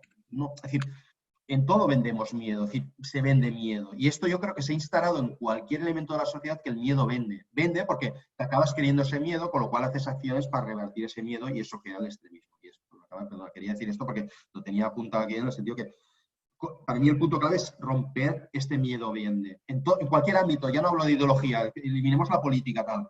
En servicios, en marketing, ostras, parece que si no haces esto ya estás acabado, si no haces lo otro estás acabado, ya no es que estás acabado, es decir, ¿cuántas ponencias y conferencias hemos asistido que es el retail apocalipsis, solo haces esto, estás muerto. No, claro, la gente sale de allí con un, claro, ostras, tengo que, no, vale, una cosa es la acción y la activación, y otra cosa es la activación desde el miedo, ¿no? Y para mí eso es para mí es lo más preocupante. Para mí lo más preocupante es que estamos en una época, y más ahora con el COVID, que el miedo y paraliza. Paraliza. Vale. Para dar un mensaje de nuestra parte un poco más como, no positivo, pero sí como una línea de salida, conoceréis el movimiento, por ejemplo, de BILAB o de los certificados B Corp. Sí que es cierto que al menos para poder aterrizar todo esto, nos da la sensación que este movimiento que nace en Estados Unidos, que sabéis que incluso en Estados Unidos ya hay una entidad que es B Corporation, que al final son sociedades que tienen como objetivo, y están los estatutos, no solamente ofrecer valor económico, sino también valor social o al planeta, ¿no? Yo creo que uno de los ejemplos que encontramos dentro de esta moderación, que al final, cuando decimos extremismo moderación, al final también es un estilo de gestión. Es decir, cada vez más encontramos este tipo de empresas aquí que así rápido certificadas B Corp, pues está Holaluz, está Veritas, está Danone. Así que es cierto que al final es poder encontrar este triple valor, un valor económico, un valor social y un valor de sostenibilidad y el planeta, que lo que compromete a estas empresas que están auditadas cada 3 años, creo, si no recuerdo mal, es tener que desarrollar todas unas métricas y unas KPIs no solamente económico-financieras, lógicamente no son ONG, sino que nos piden unos resultados económicos, sino también estas métricas, cómo se gestionan, se aplican a la causa humana o a la causa del planeta, no tienen que ser todas, pero que permiten un poco esta gestión de la moderación y no solamente pensar en una causa, un propósito, seríamos una ONG, o no solamente a un tema más de financiero, porque al final quedaríamos obsoletos, ya que el ciudadano cada vez es mucho más solidario, ¿no? Creo que lo dejo aquí más que nada porque son las 11 en punto. Sí que nos gustaría, si tenéis 10 minutos más, ni que sea para escuchar alguno de vuestras opiniones, sea vía chat o vosotros mismos activando vuestros audios, para poder tener un poco feedback y también darnos ideas de cómo poder evolucionar esta conversación.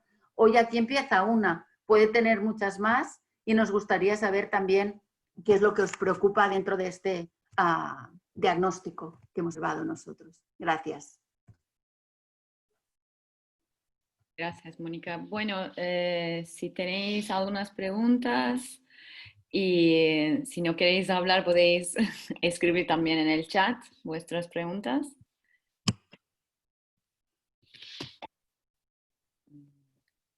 ¿Nadie? Yo. Vale. Esperando, así aprovecho para presentarme. Soy Marta Carrillo, directora de innovación de SADE Creápolis. Soy la jefa de IREM.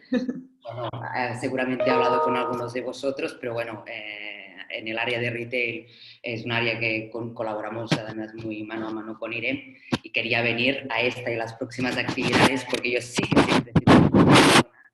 Entonces, pues bueno, lanzar algunas preguntas y si alguien también se anima pues a responderme y empezar un poco el debate. Bueno, en primer lugar, gracias Mónica, Gemma, Jordi por venir. A mí me ha parecido muy interesante el tema de la dualidad, pero algo que estaba reflexionando cuando te escuchaba es realmente el impacto que tiene el contexto sobre esta dualidad, ¿no? Yo, al menos desde mi perspectiva, me gustaría que todos opinarais, vosotros, pero también pues, los compañeros del Retail Forum pues, que están aquí. Yo creo que el contexto tiene algo importante que acaba modificando el comportamiento, aunque haya estas dualidades que sean más o menos, no sé si es la palabra, estándar o que se pueden detectar pues, en las personas hoy, ¿no? En este sentido, lo que quería decir es, por ejemplo, claro, en el COVID a lo mejor hemos visto individualidad y comunidad, algunas cosas, ¿no? Pero después yo creo cómo ha afectado el contexto, puede ser en el COVID, pero en otras situaciones o en otras situaciones de crisis, vemos comportamientos diferentes, muy diferentes entre segmentos. Y segmentos por cómo se ven afectados por la crisis. Por ejemplo, en este caso puede haber personas que han perdido el trabajo, por lo tanto es lógico que tengan un comportamiento de compra diferente, que compran menos, que compran otro tipo de productos, personas que son más optimistas, por lo tanto también tienen un comportamiento absolutamente diferente. Entonces, ¿qué papel juega el contexto en cómo se desarrollan en un momento estas dualidades? ¿Es más importante este contexto al final para definir el comportamiento de compra de cada uno de los segmentos? Esto es una primera pregunta. No sé si no me he explicado bien, me lo decís, ¿eh? A ver, por mi parte, nosotros hace años que estamos analizando el consumidor y sí que es verdad que siempre decimos, y esto en el libro del 2010 creo que publicamos Fuzzy Marketing, cómo entender al consumidor camaleónico, ya planteábamos este tema. Es decir, desde el comportamiento del consumidor se sabe que en función del momento y de la situación, el consumidor cambia. Pero lo que no teníamos éramos herramientas para poder detectar estos cambios. Utilizando técnicas de inteligencia artificial y lógica difusa, nos ha permitido hacer un análisis que siempre que tenemos datos podemos ver la dualidad del gris. Es decir, una persona en un contexto que no varía en un tiempo, por ejemplo, podemos coger un año, 6 meses, etcétera, podemos analizar en base a su comportamiento de compra histórico cómo va a actuar en cada uno de los segmentos que tenemos. No a nivel exclusivo, sino a nivel inclusivo. Si quieres esto, un día lo comentamos. Si nos vamos directamente a lo que vemos hoy, lo digo porque a nivel individual y por data, la tecnología nos permite poder analizar los comportamientos de compra y ver el overlapping y complementariedad que hay a la hora de segmentar. Esto sí, se puede. El otro tema es, de lo que hemos hablado hoy, si el contexto amplifica la situación.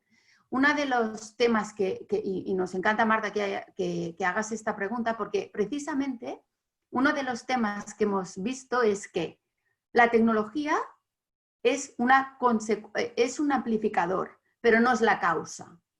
La causa que hemos visto es que realmente cuando ves injusticias sociales, hay una tendencia directa a crear comunidad. Yo me siento como este. Y este crear comunidad hace que toda la comunidad en sí, todo este segmento, ya vaya, si ya no analizamos comportamientos individuales, sino que ya analizamos el comportamiento del grupo en efecto rebaño. Y que, lógicamente, en función de cómo la situación contextual afecta a esa comunidad, podemos prever comportamientos.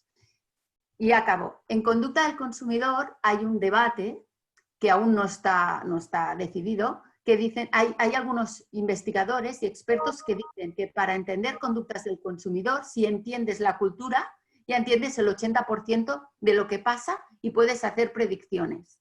En cambio, hay otra línea de investigación que dicen que no, que lo importante es el individuo y su personalidad.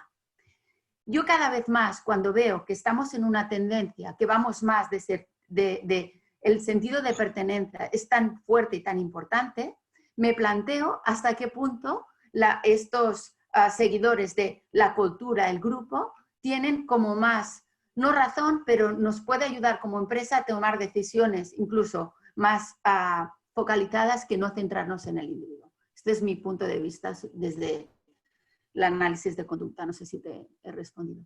Sí, está respondido. No sé si alguien más se anima. Sí, no sé, yo, yo con esto el contexto está claro que, haciéndolo más práctico, estamos en una situación compleja, lógicamente. Que el contexto al final es un contexto de crisis, yo sé desde que es la primera vez que salimos, que no es una crisis económica, sino es la derivación sea una crisis económica. Venimos de una crisis sanitaria que no se había producido en 100 años, ¿no? La última, ¿no? La gripe española está famosa desde el 1918, creo, ¿no? Tiene justo 100 años. Que el contexto es complejo porque Entonces, en contextos complejos, y creo que Mónica y Gemma decían lo de la certidumbre, ¿no? Las dos decían, y es la clave. Cuando digo el contexto es la certidumbre, en el sentido que lo peor que puede ir para la economía siempre es la incertidumbre, ya lo sabemos, los que somos economistas, pues que tenemos planificación, ¿no? Si tienes el grafiquito, es decir, qué pasará de aquí 2 años, qué pasará de aquí 3 años, y este concepto de certidumbre. Claro, este concepto de certidumbre se ha perdido, porque claro, estamos en una crisis que no sabemos muy bien qué pasará, es decir, no sabemos ni cuándo tendremos una vacuna, ni cuándo nos van, ni cuándo saldrá, es decir, la pregunta es clave, ¿cuándo saldremos de esta, no? Vale. Entonces, en esta certidumbre hace que el contexto sea muy cambiante, y será muy cambiante en los próximos tiempos, porque cuando sale una vacuna y te da, pues la gente se animará y parece tal, después vendrán como un poco efecto montaña rusa, ¿no? Habrá momentos de más certidumbre, con lo cual parece que saldremos.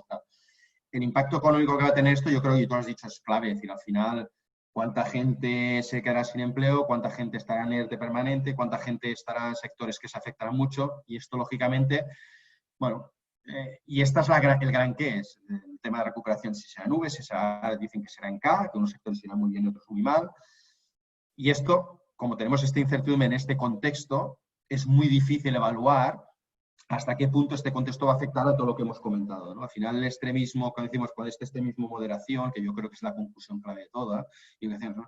Al final te posicionas en un grupo, ¿no? Te posicionas. ¿Por qué? Porque si te está afectando algo, creas comunidad en este grupo de afectación, ¿no? Y esto Mónica lo explica muy bien.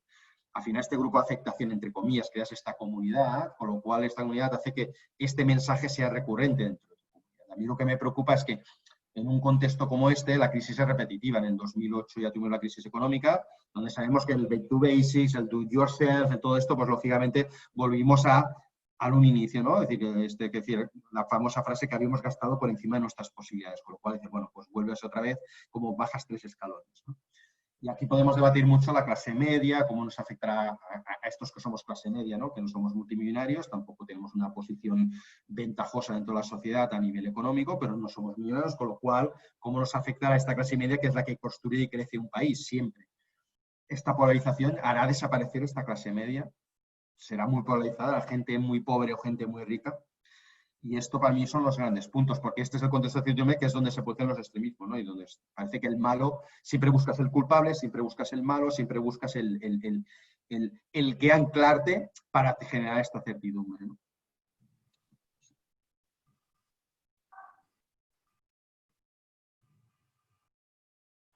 No sé si he explicado bien. Nos has dejado impactados, Jordi, sin palabras. ¿Nos deja impactados? No, bueno, es que yo creo que es el contexto, sí, es que es así, el contexto, es que lo ha explicado muy bien Mónica y Gemma, es la certidumbre, la base aquí es la certidumbre. Entonces, como estamos en un momento de incertidumbre en todo, la gente, es decir, el shock del principio venía porque, por ejemplo, tú vienes a la clase económica y dices, vale, ha bajado la bolsa 10.000 puntos, ya está, pues las empresas han ido, ¿vale? Se han ido a tomar por saco, que digo yo, pues ya está, ya tienes una certidumbre, estamos en una crisis económica porque las empresas, y esto es cíclico, en este caso no tocaba. Y como no tocaba, la gente se ha quedado en shock. O sea, el shock del confinamiento es un shock. ¿Y esto por qué? ¿Por un virus en China? Sí. ¿Cómo saben los chinos? No sé, un murciélago, el pandolín, Y como no tienes estas certidumbres, pues lógicamente, bueno, y entonces esto yo creo que nos afectará mucho. Yo tengo una pregunta a todos, porque a ver si al menos os ha sorprendido. Claro, cuando hablamos con diferentes empresas, nos están diciendo pues, que parece que vas a un propósito, ¿no? Que si no tienes un propósito, una causa, que parece que como que estás obsoleta. Y además, lo que más preocupa es que este propósito sea creíble, ¿no? Que no se parezca, pues ya no hablamos de responsabilidad social corporativa, ya no hablamos de un marketing con causa, estamos hablando que ya prácticamente toda la empresa está intentando sumar a un propósito. Vosotros, primero, ¿qué opináis del tema?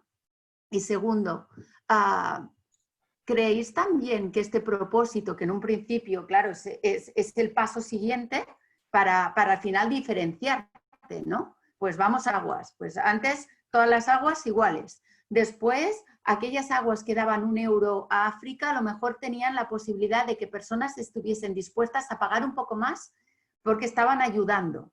Pero por otro lado se veía como un greenwashing. Y ahora nos encontramos empresas como Ocean 52 que lo que dicen es que el 52% de los beneficios disponibles son para ayudar a limpiar los mares, ¿no? Y los océanos de las aguas. Y que a partir de aquí se crea este nuevo modelo de negocio. Eso por un lado, es decir, parece que la A, B y C. Y por otro lado te encuentras reacciones como Nike, que no sé vosotros, pero yo no hubiese pensado en la vida que una persona se gaste $130 con unas zapatillas por calidad y que luego las quemasen, se filmaran y las quemasen además con un hashtag, algo como I love my flag o algo así, no me acuerdo, o just do it, pero burn it o algo así. ¿Qué opináis de esta estrategia o no empresarial de ofrecer más, ir más a un propósito? ¿Más pros que contras? ¿Más contras que pros? Yo creo que particularmente, y sin ser ninguna experta en el tema de marketing propiamente dicho, pero ante este consumo más selectivo, debido al exceso de oferta, etcétera, etcétera, y a esta infidelidad del consumidor, bueno, yo creo que las marcas sí han de asegurar un propósito, una coherencia, una consistencia en sus acciones y en su propuesta de valor para que ese individuo que tiene una escala de valores, etcétera, etcétera, se sienta identificado y esa acción de compra vaya más allá del impulso, sino que además invite a la reflexión y a la autosatisfacción. O sea, al final hay un círculo que se ha de cerrar en ese proceso de compra. Entonces, a nivel sociológico, yo lo veo más desde este punto de vista. Bueno, yo bajo mi punto de vista, yo soy doctora en comunicación social, especializada en gestión de la reputación, o sea que esto creo que más o menos... Mira, aquí. Y aquí hay una parte que es una cosa es decir que tienes un propósito y otra cosa es tenerlo y actuar como empresa como tal. Yo aquí no me voy a explayar mucho, pero yo creo que hay muchas empresas que dicen que tienen un propósito y pocas que realmente lo tienen como algo importante de su cultura organizacional y por lo tanto lo que comunican y lo que hacen es coherente con ello. Aquí hay una parte.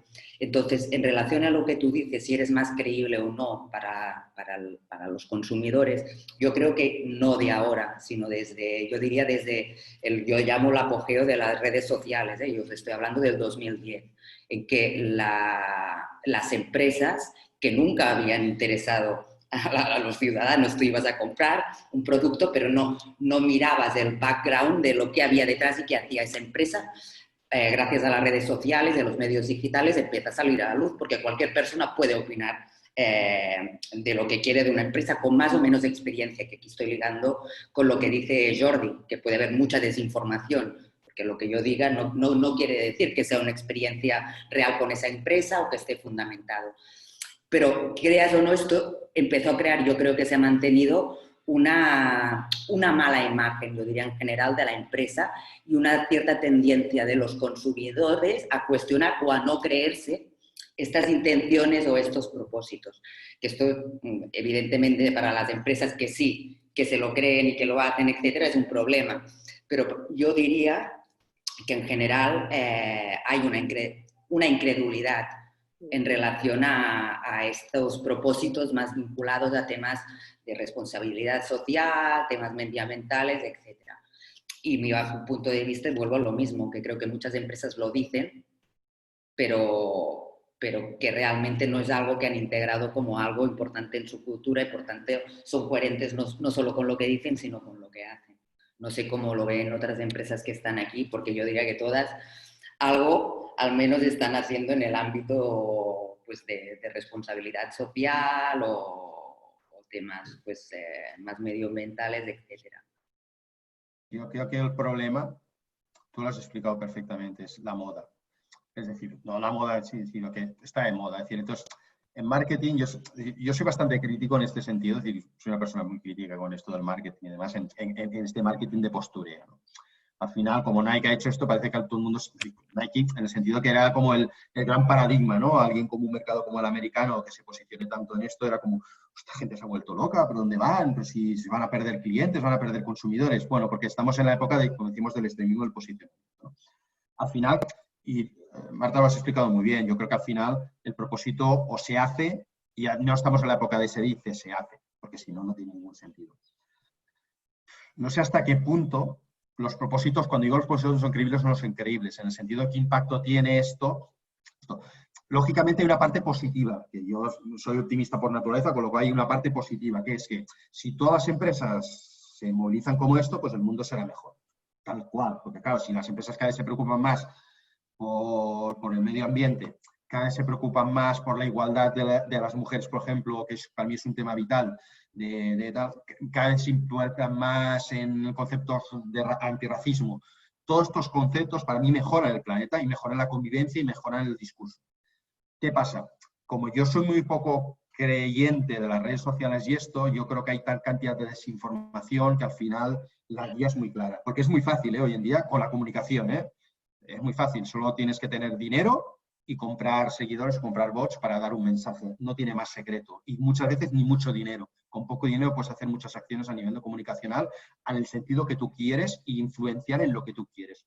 Otra cosa son las acciones. Entonces, para hacer acciones yo estoy de acuerdo que muchas veces hablan con propósito, pero ¿hasta qué punto hay tantos propósitos como empresas? ¿No? Es decir, porque al final será el mercado de competencia de qué propósito me pongo más, ¿no? Entonces, bueno, el escalón, pues si esta empresa competidora hace esto, yo tengo que hacer esto más esto. Si esta hace esto, entonces, esta escalabilidad es donde yo creo que perderemos credibilidad en las marcas, o las marcas perderán credibilidad, porque al final sabrás qué está haciendo. Porque es todo el beneficio. Sí, dándonos una parte del beneficio, que está muy bien, tal, pero al final se preguntarán, ¿pero cuántas capas gana esta gente? ¿No? Porque lo vemos el caso aquí, ¿no? Con Amancio Ortega, ¿no? Cada vez que intenta hacer una donación de algo, parece que todo el mundo, es que el sistema, no sé qué, es que no sé cuántos. Bueno, pues si el hombre quiere hacer una donación, pues que la hagan, pues, feliz, no pasa nada. No creo que pase nada, es decir, pero esto se polariza. Otra vez estamos en el mismo de polarización, ¿no?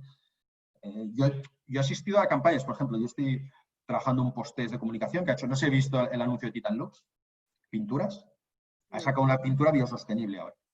No la ha sacado, sino la tenía, y ahora la comunica. Entonces, para mí el paso de la acción es la tangibilización. Ya no tanto el discurso, el que hago, sino cómo lo tangibilizo en algo. En este caso es un producto. Que digo yo, y lo saben, venderán cuatro, no venderán más de 4, pero al menos... Entonces, ¿qué pasa? Que la comunicación aquí, y Marta, tú aquí eres experta, es que es muy compleja. Porque si tú miras Titan Lux, por ejemplo, Titan, que es espectacular. Todas las aguas son recicladas de no sé qué, todo el proceso que tienen, todo el proceso que tú te lo explican y alucinas. Es la mejor pintura en el sentido de que todo el proceso que tiene, pero claro, ¿cómo haces llegar esto al consumidor? Aquí es donde es la parte compleja, en algo. Porque claro, tú explicas esto y dices, vale, muy bien, la mitad de la población no lo entenderá, un 4% no le importará, con lo cual solo impactas un 5%. Y esta es la complejidad porque, claro, las empresas están dispuestas a gastar recursos, dinero, inversión en esto. Y está la parte, porque el propósito está muy bien, porque Nike tiene muchos millones y tú se focalizas, y entonces, claro, tú solo miras su comunicación y su publicidad y se te cae la baba. Tú miras cualquier anuncio de Nike que hace, cualquiera, es espectacular. En el mensaje, en el contenido, en la forma y en esto. Aquí es la constancia. Yo siempre digo que es la constancia. Lo importante es la constancia y el hacer, no el decir. Y está claro, el propósito ya, y estoy de acuerdo en todos vosotros que el postureo se ha acabado, ya esto del postureo, no sé qué, es como cuando hablamos de energía verde y cosas de estas, que hay empresas que dicen, sí, energía verde. Vamos, lo que importa es la facturación que digo, el clink, clink, clink, clink y entre el dinero. El resto, pues vale, si esto me entra dinero, perfecto, y si no, pues bueno, siguiente. La banca ética, bueno, sí, podemos estar otra hora más debatiendo esto. Es que es súper interesante,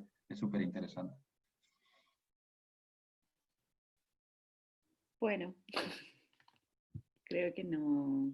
Nos hemos dejado hablar, ¿eh? Vamos diciendo a ver, pero luego sí, perdonad, Sí, Jordi, pero no me quiero pasar ahora al tema de la reputación y más en el contexto actual. A lo mejor, Irene, me tendrás que llevar al próximo debate.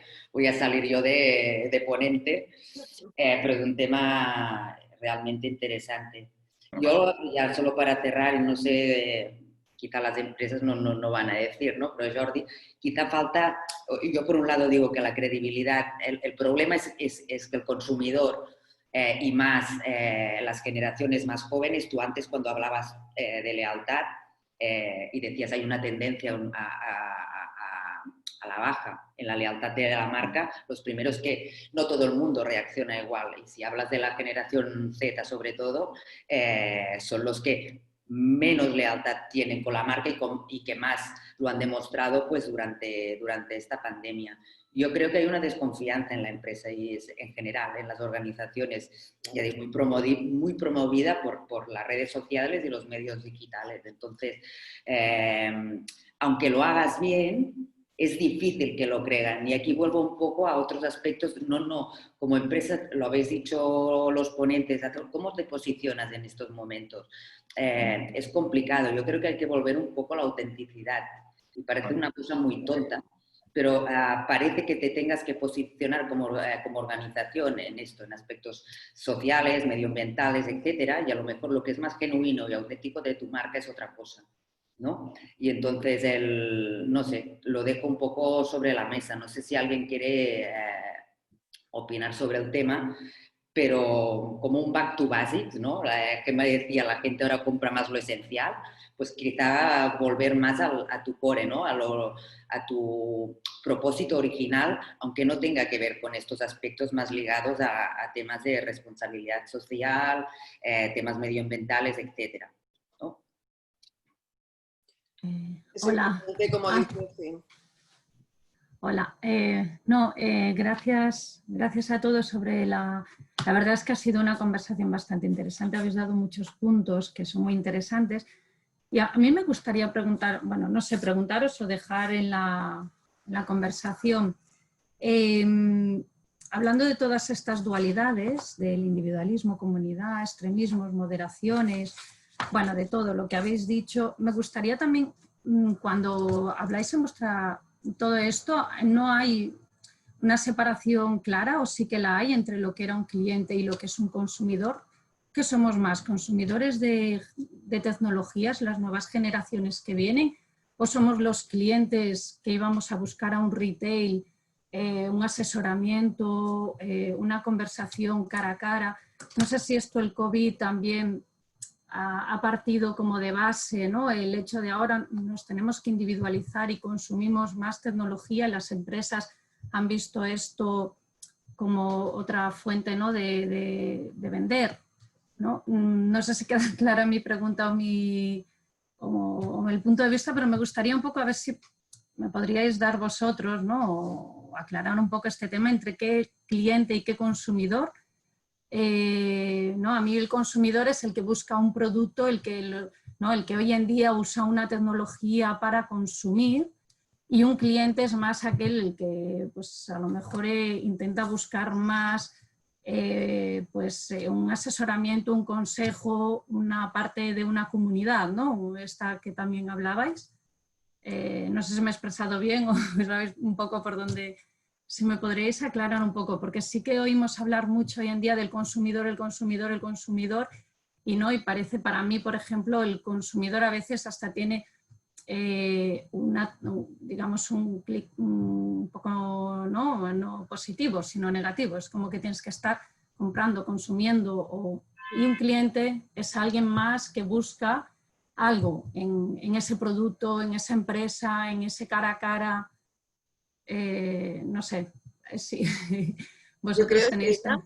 Si me permites, que tú misma das en el clavo con la respuesta a tu pregunta, ¿eh? Efectivamente, yo creo que el consumidor es aquel que consume un producto y el cliente es aquel que va a buscar y necesita un servicio, además del producto.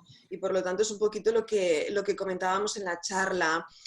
Si algo va a tener que diferenciar a las empresas y a las marcas a partir de ahora, va a ser ese ejercicio de amabilidad exquisita y extra, permanente, honesta, auténtica y transparente, que va a dar ese valor añadido más allá del producto, ¿eh? Productos con una funcionalidad excelente sobran, ¿de acuerdo? Sobran en la oferta. Lo que va a diferenciar y en lo que hay que centrarse va a ser en esa atención proactiva hacia el servicio, hacia el cliente.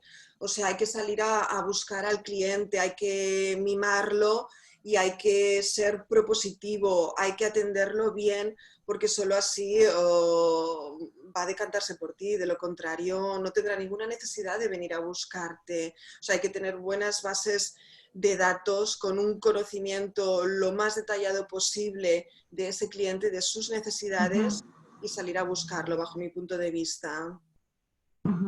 Si me permites, pero doy ahora una parte más académica, que al final, o sea, más... sí que es cierto que, como tú dices, consumidor es como un término genérico normalmente y que, como tú decías, no se conoce, no tenemos datos de él. O sea, dices el consumidor, el potencial consumidor, que más o menos es donde tú te quieres dirigir, pero aún no sabes quién es. Y como tú decías, cuando hablamos de cliente, es más que al final es una persona que también quieres empatizar. El cliente, por eso llamamos Customer Journey y no es Consumer Journey. ¿Por qué? Porque al final, aunque sea precompra y poscompra, y aunque hay momentos que el consumidor y cliente, lógicamente, sobre todo en las primeras etapas, son el mismo, sí que cuando hablamos de clientes, aquella persona a la que tú quieres conocer más, que quieres tener más datos, que ahora la tecnología ya nos lo permite, sea vía internet, sea vía punto de venta, TPVs, y que tú puedes entenderla y empatizar más. Empatizar desde el aspecto que tú comentabas de primero, nos vamos a poner, para ponerte al sitio de otro tienes que sacarte tus, como dicen, de ponerte en los pies de otro, pero antes tienes que sacarte tus zapatos, ¿no? Claro, si no tienes datos, no puedes hacerlo. Por eso ahora la palabra más, el concepto más de cliente, de customer data, y en inglés lo tienen como más claro, yo creo, es precisamente por esto. Es alguien que recurrentemente te va a comprar y ya que el contexto lo complica, que yo pueda tener datos y poder conocer para poderlo fidelizar, crear este engagement, que un engagement de consumidor de alguien que no sabes ni quién es, lógicamente es más costoso y más difícil. Pero esta es la parte como académica de la pregunta, ¿eh? Perdona, supongo que Jordi tiene siempre más lo más aplicado, que por eso me encanta que siempre esté por aquí también y los tres. Vamos, no, se lo habéis explicado perfecto, vamos, no hay poco más que decir. La verdad es que es verdad que al final tú dices que el cliente, hoy en día en definición, no tanto académica, sino en el día a día de lo que es alguien que realmente te aporta esta cercanía más hacia la marca. Un consumidor tú vas a consumidores como el todo, ¿no? Y los clientes es donde targetizas y donde vas a no sé, bueno, para contar algo divertido. ¿Habéis visto el Social Dilemma? El reportaje de Netflix, sí, ¿no? Que dice que users es el único, ¿no? Decían users, porque hablando de inglés de customer, client, users es el único término que se utiliza para los consumidores de redes sociales y de drogas. Con lo cual es un punto interesante, ¿no? El tema de users.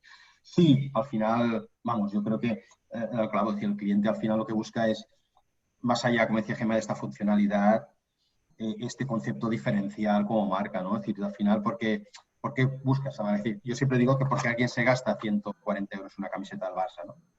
140 euros una camiseta de un equipo de fútbol, ¿no? Y hay gente que se la compra cada año, ¿no? 140 euros, que te podrías destinar a millones de cosas, bueno, pues este sentimiento de pertenencia, de cercanía y demás, ¿no? Al final nos movemos por esto, y esto creo que lo hemos comentado, este sentimiento de pertenencia, de cercanía, de que te desfavorezcan.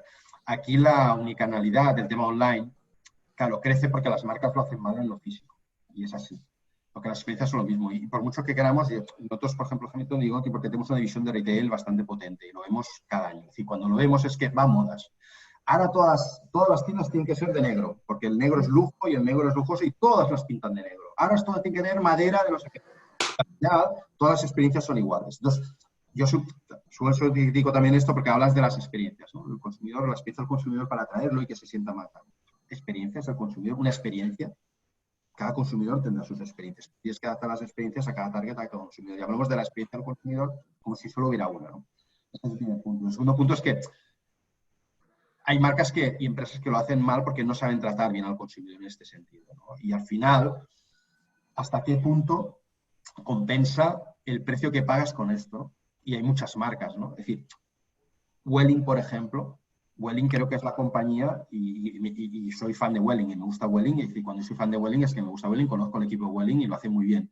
Pero están en el sector que están, con los precios que están y cómo manejan. Claro, pues retrasos, no sé qué, y gente se queja, tal, pero no tienes, y entonces muchas veces no tienes alternativas. Con lo cual, al final, esta búsqueda de alternativas no es... ¿Cuántas veces ha sido, es decir, por ejemplo, tú en un MediaMarkt, depende a quién hables de vendedor, te va a vender una cosa u otra. Y esto es honestidad, ¿no? Esta experiencia no, pues depende que te va a decir, pues mira, te va a vender el vendedor de Samsung, te va a decir, la mejor tele es Samsung, es espectacular, porque vas a pagar no sé qué. Otro te vendrá, no, Sony, porque es el procesador. Entonces, esto es el problema, que entonces tú vas dirigiendo en un momento donde tú dices, tú tienes mucha información, pero también tenemos mucha desinformación. Esta información que tienes, al final es la paradoja de la elección, ¿no? Tienes tanta información que no sabes dónde ir. Y pasa.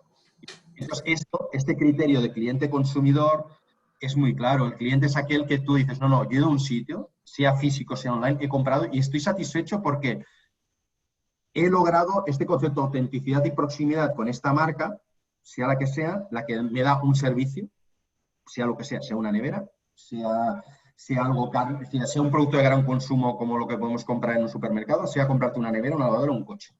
Es igual, tú quieres decir, estoy satisfecho con la compra porque realmente me han asesorado en este concepto. El concepto de asesoramiento también está muy manido. Perdón, ya acabo, porque al final decimos, no, es que lo retail, en lo online, es que te asesoran mejor. Y este mantra se ha repetido mucho. Este sistema de decir, no, es que tú no vas a una tienda, yo no he visto pocas tiendas que me asesoren bien. Pocas. Porque no hay la cultura. La cultura es vende, porque van rápido y ya está. Y el asesoramiento es el discurso que tienes de los 5 puntos y estos 5 puntos no te salgas de el argumentario, ¿no? Tienes este argumentario y con esto tienes que vender. Bueno, en esto a lo mejor es también lo que es la fidelización, ¿no?, del cliente, en el sentido de cuando vas a una tienda te encuentras a alguien auténtico que realmente te está diciendo, oye, pues esto funciona, esto no, te fideliza, vas, que tienes la sensación de que, bueno, que tienes más un asesor, ¿no?, una persona que te asesora bien. Hoy en día, bueno, a mí me pasa, cuando pienso en comprar algo por internet, lo que miro son opiniones. Me voy y lo primero que hago es mirar las opiniones del producto. O no, y son opiniones de gente que ni conozco, ni sé si es verdad, si es mentira. Un poco el tema de del individualismo, de que yo me creo lo que me quiero creer del producto. Que después sea bueno o sea malo, todo depende de mí. Antes salir a una tienda, bueno, pues era la cercanía, la persona que tenías no, como todo esto está cambiando tan rápidamente, ¿no? A lo mejor también por el tema del COVID y estamos viendo este cambio como tan abrupto, ¿no? De pasar de una tienda a lo mejor más física, que las nuevas tecnologías hayan arrollado este terreno, ¿no?, prácticamente, y a lo mejor a generaciones como a mí pues nos cuesta más, no hemos nacido a lo mejor en unas tecnologías como hoy los niños que nacen y ya lo manejan todo con el dedo, parece que ya salen y ya van rápidamente hasta la televisión a darle a ver si se mueve o no. No sé, en esto, claro, el cambio, ¿no?, generacional supongo que también afecta educacional, ¿no?, como educamos o no educamos a las nuevas generaciones para ser auténticos a la hora de poder comprar o elegir o decidir, ¿no?, algo que ellos realmente quieran o necesiten, sin ser sin tener los constantes estímulos, ¿no?, que nos provoca a lo mejor la tecnología. No sé si me... Sí, para eso está el ropo y el showrooming. Al final está claro, hay gente que busca research online, purchase offline, o el showrooming, que voy a la tienda, miro y cuando compro online porque lo puedo encontrar más barato, ¿no? Y esto sufre las tiendas físicas, por eso decir que al final la diferencia es que en precios no puede haber diferencia, porque en un producto donde las funcionalidades son muy básicas y la tecnología que hay detrás es menor, digamos, pues claro, si no encuentro 10 euros más barato que en otro sitio, pues ahí lo compraré. Entonces la variable precio, y más en una época como ahora, en crisis, pues lógicamente es una variable fundamental. Por mucho que la gente dice, y esto el precio ya se ha desviado, es decir, antes había un segmento muy sensible al precio, que era un 25% de la población, a todos somos sensibles a precios, es igual el estatus económico que tengas, todos el mundo son, porque ya ese sentimiento de engaño, no quiero pagar más por algo porque sé que me están tomando el precio, cuando lo puedo encontrar en lo mismo, a un precio más barato. Entonces esta comparativa de precios es básica, esto sabemos, ¿no? Yo creo que va a sobrevivir, no soy tan catastrofista con el retail físico. Yo creo que el retail físico, porque decíamos de seres sociales, lo necesitamos, porque nos gusta ir a comprar. Es una actividad más, ¿eh? Ir a comprar muchas veces es una actividad más. Igual que vas al cine, pues vas a comprar. Y es un día que te lo pasas bien porque vas de tiendas y compras. Bueno, pues sí. Y otra cosa es que en online, claro, lógicamente hay gente que lo está haciendo, todas las opiniones, bueno, esto ya es otro debate porque ya sabemos que ahora, por ejemplo, la siguiente guerra va a ser con las opiniones igual que las fake news. Y ya empieza a moverse. Salió una noticia hace 2 semanas de Amazon que no todo es trigo limpio, que están comprando muchísimos miles y millones de opiniones. Y esto va a explotar algún momento, porque las opiniones, sí, sinceras y tal, tú ves, y entonces, ¿qué pasa? Te fijas el ratio, ¿no? Del 5 estrellas, y te han dicho 1 y 2 estrellas, ¿por qué será? Y vas al 1 y 2 estrellas. Es que me vino no sé qué está. Y entonces ya empiezas a dudar. Y estamos otra vez en la certidumbre. Exacto. A mí, perdonad que os corte, pero llevamos 40 minutos de retraso. ¿Qué os parece? Y lo digo también porque sé que si no... a mí me gustaría pediros acabar con una frase. Sí que creo que han salido muchas ideas. Esto era el tema era este, y además de diferentes perspectivas. Y también para contestar un poco la pregunta de última de Sheila. Yo creo que estamos en un contexto que parece que va a la polarización y un poco me da la sensación que quien va a tener éxito, sea por estas nuevas generaciones o sea para las marcas, son las que encuentren cómo adaptarse de manera rápida al tiempo. Yo acabo con esta frase y os doy las gracias por vuestro tiempo. Muy bien. Gracias. Gracias.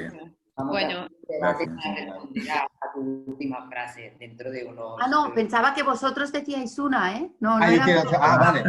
No, ya acabo, no, era la mía. Era mi titular. Cada uno que diga el suyo, que me encantaría saberlo.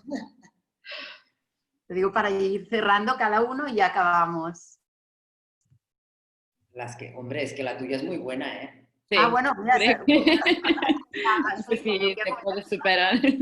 Porque tendremos que hacer un second round para el cómo, pero yo creo que es algo que tenemos todas las empresas bastante claro. Bueno. Ya lo mandamos. Lo compartís con el vídeo y el recap and takes que haces pues, después de cada sesión. Cada sesión, sí. Voy a compartir la grabación del vídeo y los recaps esta semana. Pues podríamos quedar escuchando, pero ha sido súper interesante, pero bueno, el tiempo, hemos pasado 40 minutos.